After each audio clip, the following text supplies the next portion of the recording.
शिखर है, चारों ओर खारा सागर है, बीच में टापू है जिसपे हाथी का परिवार रहता है, पास में ही सरोवर है मीठे जल का, वो समुद्र जैसा है। हाथी को प्यास लगी, पत्नी और पुत्रों को लेकर के वो पानी पीने के लिए जाता है। पानी पी करके तृप्त हुआ, अब वो जल क्रीड़ा करने लगा। सरोवर में क्या करने लगा? जल विहार। पत्नियों के ऊपर सूर से पानी डाले, ये तो मस्त था।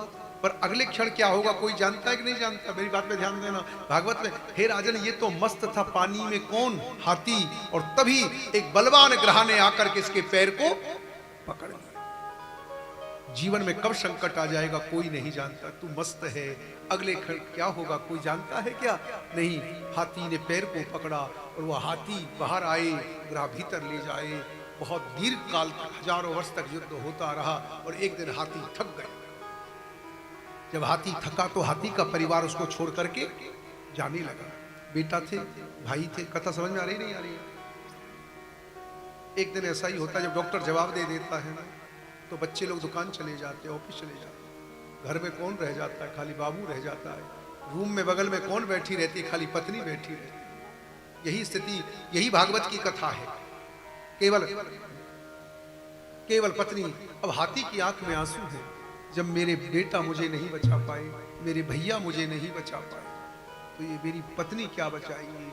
उसने चिल्ला करके आवाज लगाई, बचाएगा तो मुझे बांके बिहारी बचाएगा और कोई नहीं बचाएगा। यहाँ पर हाथी रोने लगा। अच्छा हम भगवान को कब बुलाते हैं? जल्दी नहीं बुलाते। कब? जब बिल्कुल हार जाता है, तब हारे का याद तभी है ना।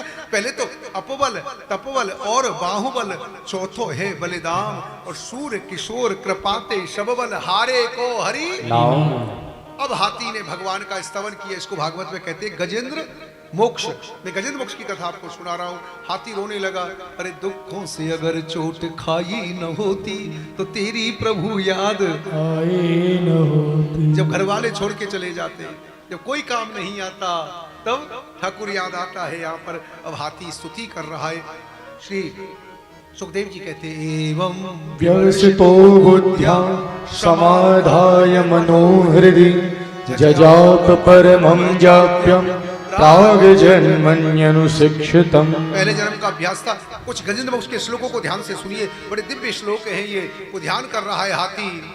ओम नमो भगवते तस्मै यत एतच्चिदात्मकं पुरुषाय दिवीजाय परेशाय विधीमहि यस्मिन्निदं यतश्चेदं येनेदं यदं स्वयं योऽस्मात् परस्माच्च परस्तं प्रपद्ये स्वयं भुवं यः स्वात्मनीदं निजमाययार्पितं क्वचित् विभातं क्वचित् तत्तिरोहितम् अविद्धदृक् साक्षुभयं प्रदीक्षते स आत्ममूलोऽवतु मां परात्परः। यहाँ पर उन्होंने नाम नहीं लिया, विशेषण दिया। हाथी रोते रोते क्या करता है? समुद्र में एक कमल खिल रहा था, हाथी रो रहा है और ठाकुर जी को क्या अर्पण कर रहा है?